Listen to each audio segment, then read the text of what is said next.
Bismillahirrahmanirrahim. Assalamualaikum warahmatullahi wabarakatuh. Selamat pagi anak-anak semua. Bertemu lagi dalam pembelajaran prakarya. Pada minggu ini kita masih membahas di bab yang sama, yaitu kerajinan bahan keras.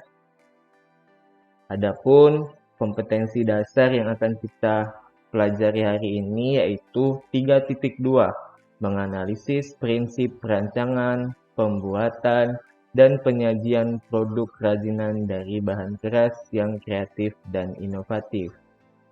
Tujuan pembelajarannya, memahami teknik pengolahan, prinsip perancangan, prosedur pembuatan, dan penyajian atau kemasan kerajinan bahan keras berdasarkan karakter yang dapat dikembangkan sesuai kebutuhan wilayah setempat. Nah, kita masuk ke materi selanjutnya, bagian C, yaitu proses produksi kerajinan bahan keras. Yang pertama, ada kerajinan bahan keras alam. Kita yang pertama bahas yaitu kerajinan kayu. Nah, bahan produksi pembuatan kerajinan dari bahan kayu terdiri dari 3. Ini yang umumnya atau yang paling sederhana digunakan.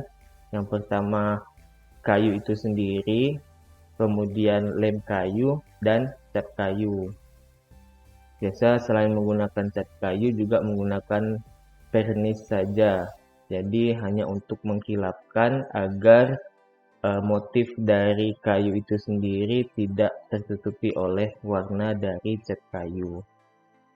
Selanjutnya, yang kedua ada alat yang digunakan pada pembuatan kerajinan kayu.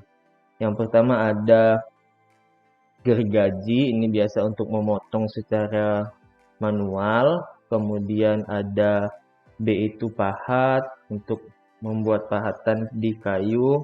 Kemudian C itu ada palu, kemudian D itu ada cukil, kemudian E itu ada amplas untuk menghaluskan permukaan kayu, kemudian ada kuas untuk mewarnai ukiran ataupun motif pada kayu, kemudian ada mesin bubut dan ada mesin potong. Ini yang digunakan menggunakan listrik.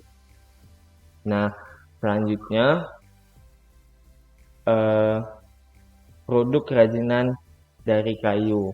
Nah, produk kerajinan kayu dengan berbagai teknik ukir dan bubut bisa berupa bingkai foto ukiran, kemudian vas bubut dan ukir, kemudian ada aneka rumah adat dan kendaraan berupa miniatur ya, dan D juga ada miniatur kendaraan. Nah, bisa kalian lihat di gambar ini adalah beberapa produk kerajinan dari kayu. Nah, selanjutnya ini salah satu produk yang bisa dibuat dari kayu. Ini kita membuat pajangan papan nama dari kayu. Nah, membuat kerajinan kayu dapat dilakukan dengan berbagai teknik. Dalam bahasa Inggris biasa disebut dengan woodcraft. Nah, teknik yang dapat dilakukan dalam pembuatan kerajinan kayu diantaranya adalah teknik ukir, teknik bubut, teknik potong sambung, teknik bor, dan beberapa teknik lainnya. Nah, di antara beberapa teknik ini, yang paling sulit dan memerlukan keterampilan yang tinggi yaitu teknik ukir.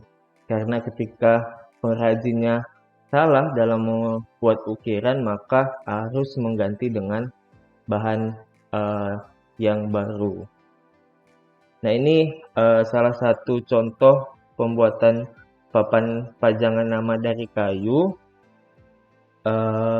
Beberapa langkah dalam pembuatannya. Yang pertama, cetak huruf yang akan dibuat di atas kayu. Biasa ini menggunakan mal. Kalau kita biasa sebutnya dengan mal, jadi ada cetakan dari kertas, kemudian kita bolong sesuai dengan hurufnya, barulah dicetak di kayu ataupun di media yang akan kita buat. Kemudian yang kedua, kayu yang dicetak dipotong dengan gergaji scroll. Ada gergaji khusus untuk membuat ataupun memotong kayu agar pas sesuai dengan cetakan yang kita buat. Kemudian potongan huruf tadi diberi warna agar menarik dengan cat kayu atau dengan doff. Nah, yang maksud Bapak tadi cat kayu yang glossy, yang berwarna ataupun dengan cat kayu yang doff. Nah, selanjutnya susun huruf membentuk pajangan papan nama sesuai keinginan. Beri lubang dan gantung dengan tali. Jadilah pajangan papan nama dari kayu yang memiliki warna menarik serta indah untuk dipandang. Nah, selanjutnya kita akan membahas tentang ragam hias dalam produk kerajinan kayu. Di Indonesia sendiri sangat kaya akan budaya, begitu juga dengan ragam hias Nusantara. Setiap daerah mempunyai ragam hias yang berbeda, ciri khas yang satu dengan yang lainnya. Setiap ragam hias mempunyai makna dan simbol tertentu. Ragam hias dapat diperoleh pada benda-benda seperti kain, ukiran kayu, rumah adat, pakaian adat beserta aksesorisnya, senjata daerah, musik daerah, dan lain-lain. Nah, Bapak akan menampilkan beberapa ragam hias di kerajinan kayu pada beberapa daerah yang ada di Indonesia. Yang pertama, di sini ada ragam hias dari Toraja, Sulawesi Selatan. Nah, pada gambar ragam hias ini memiliki nama dan makna simbolis masing-masing. Jika diartikan, semuanya melambangkan nilai-nilai budaya dalam kehidupan warga Toraja yang harus mematuhi larangan adat dan mencintai alam tempat tinggalnya. Selanjutnya, ada ragam hias Jepara dari Jawa Tengah. Nah, arah gerak garis ukiran yang pasti mencerminkan adanya keteraturan, kepastian yang sejalan dengan landasan pola berpikir yang tumbuh di dalam masyarakatnya, yang mentaati ajaran-ajaran agama. Nah, tadi yang Bapak sebutkan bahwa setiap ukiran itu memiliki makna dan namanya sendiri. Yang ketiga, contohnya di sini ada ragam hias dari Padang, Sumatera Barat. Nah, ungkapan pepatah Minangkabau, alam tak kambang jadi guru, bahwa alam memiliki makna yang mendalam dengan segala bentuk, sifat, serta segala yang terjadi di dalamnya, merupakan sesuatu yang dapat dijadikan sebagai pedoman, ajaran, dan guru. Yang terakhir, ada contoh ragam hias dari Papua. Nah, ragam hias dari Papua ini bagi penduduk asli suku Asmat, seni ukir kayu lebih merupakan sebuah perwujudan dari cara mereka dalam melakukan ritual untuk mengenang arwah para leluhurnya yang selalu berjuang dalam kehidupan yang akan membawanya ke alam kematian.